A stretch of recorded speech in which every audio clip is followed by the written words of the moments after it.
He ordered a bourbon and soda, his demeanor calm, almost too calm for someone about to become infamous. This was November 24th, 1971, the day Dan Cooper boarded Northwest Orient Flight 305 in Portland, Oregon, and vanished into legend. Dan Cooper, or as he's more infamously known, DB Cooper, wasn't just any passenger. He was described as a middle-aged man, possibly in his mid-40s, with a nondescript appearance that made him blend perfectly into the crowd. He wore a business suit, complete with a black tie and mother-of-pearl tie clip, and carried a briefcase. His choice of attire, while ordinary, masked the extraordinary plan he was about to execute. That day, the flight was only scheduled to be a short 30-minute trip to Seattle, Washington.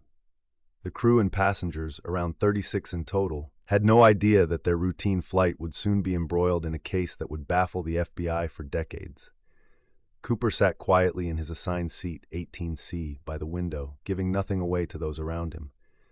Passengers recalled him as polite, calm, even courteous in his interactions.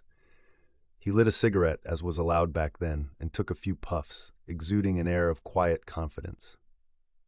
The flight took off smoothly, cutting through the sky as the sun began its descent. Cooper motioned for a flight attendant, Florence Schaffner, to come over.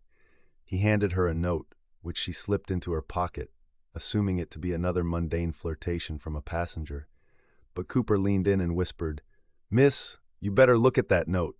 I have a bomb." The words sent a shiver down her spine. He opened his briefcase just enough to reveal a glimpse of wires and red-colored sticks. It was a chilling sight, one that would transform the mundane flight into a hijacking that would haunt American skies.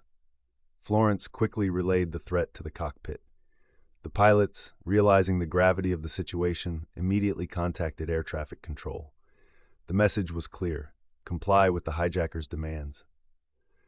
Cooper wanted $200,000 in cash, 4 parachutes, and a fuel truck standing by in Seattle to refuel the plane for another journey. As the airplane continued its course to Seattle, preparations on the ground accelerated. The FBI scrambled to meet Cooper's demands. Authorities viewed the situation with a mix of urgency and disbelief, questioning how a single man could hold an entire plane captive with such ease. It was a race against time, one where every second ticked by with the weight of uncertainty. On board, passengers remained largely unaware of the perilous situation unfolding around them. The flight crew maintained an air of calm professionalism, ensuring no panic spread through the cabin. Cooper, in his unflappable manner, exhibited no aggression. He even paid his drink tab and offered a tip to the flight attendant. This composed demeanor only added to the enigma surrounding him. Upon landing at Seattle-Tacoma Airport, Cooper allowed the passengers to disembark in exchange for the money and parachutes. The scenario unfolded precisely as Cooper had scripted. He instructed the remaining flight crew to set course for Mexico City, taking only the pilot, co-pilot, a flight engineer, and a flight attendant to assist him. As the aircraft took off again, the night sky enveloped the plane. Cooper's next move was audacious, yet meticulously planned. He directed the crew to remain in the cockpit with the door closed, ensuring he had control of the cabin. Somewhere between Seattle and Reno, Nevada, at approximately 10,000 feet, in the cover of darkness, Cooper opened the rear door and jumped, parachuting into the wilderness below. The aircraft, now devoid of its hijacker, continued to Reno without incident. Law enforcement and the FBI, who had been tracking the flight, were left with a shocking mystery. DB Cooper had disappeared without a trace. The manhunt that ensued became one of the largest in history. Investigators combed the rugged terrain of the Pacific Northwest, where they believed Cooper had landed. Theories swirled about his fate. Had he survived the jump, or did the wilderness claim him? The terrain was unforgiving, and the weather had turned cold and harsh. Despite extensive searches, no sign of Cooper was found. The FBI questioned suspects, re-examined witness testimonies, and explored every possible lead. Yet Cooper's identity and fate remained elusive. The money, marked with serial numbers by the FBI, never appeared in circulation, adding to the enigma. Years passed, and the case became the stuff of legends, fueled by speculation and intrigue. Who was DB Cooper?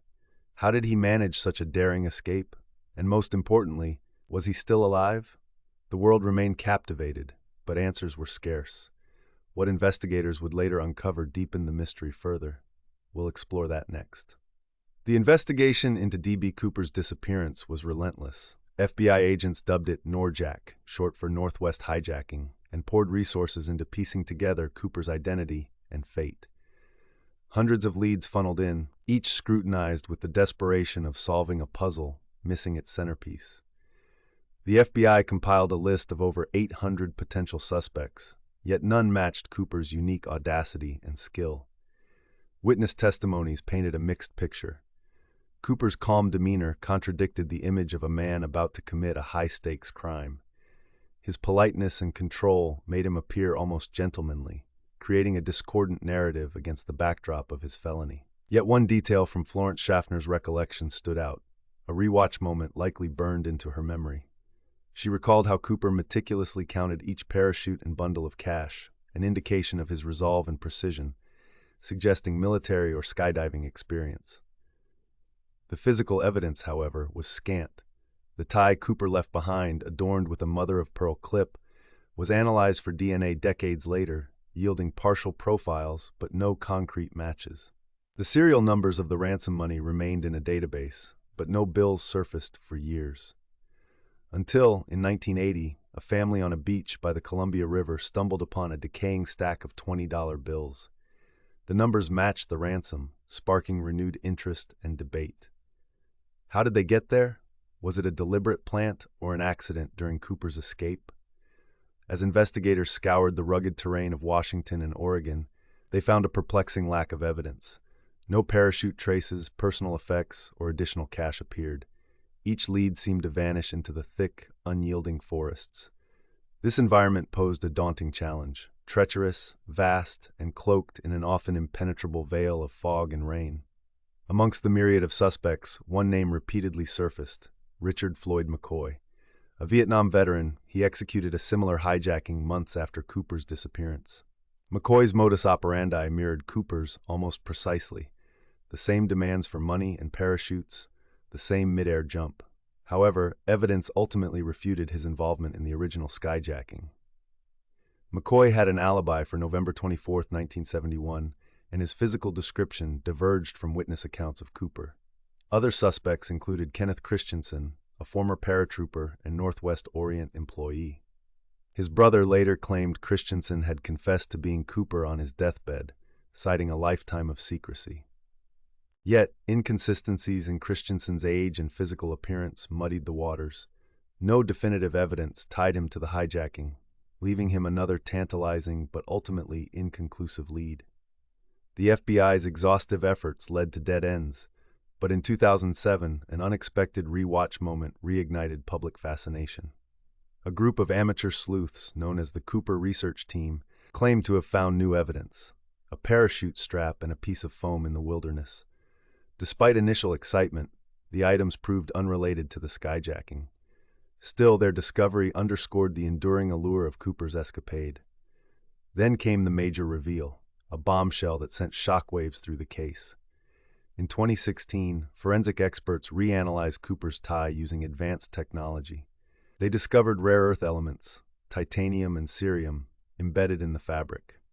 Such materials, rarely found outside the aerospace industry during the 1970s, suggested that Cooper may have worked in or had connections to this field. This revelation reshaped theories, hinting at a man with technical prowess and perhaps inside knowledge. Where the case stands today is a testament to its complexity. The FBI officially closed its investigation in 2016, marking the 45th anniversary of the hijacking. They acknowledged their inability to identify Cooper conclusively or determine his fate.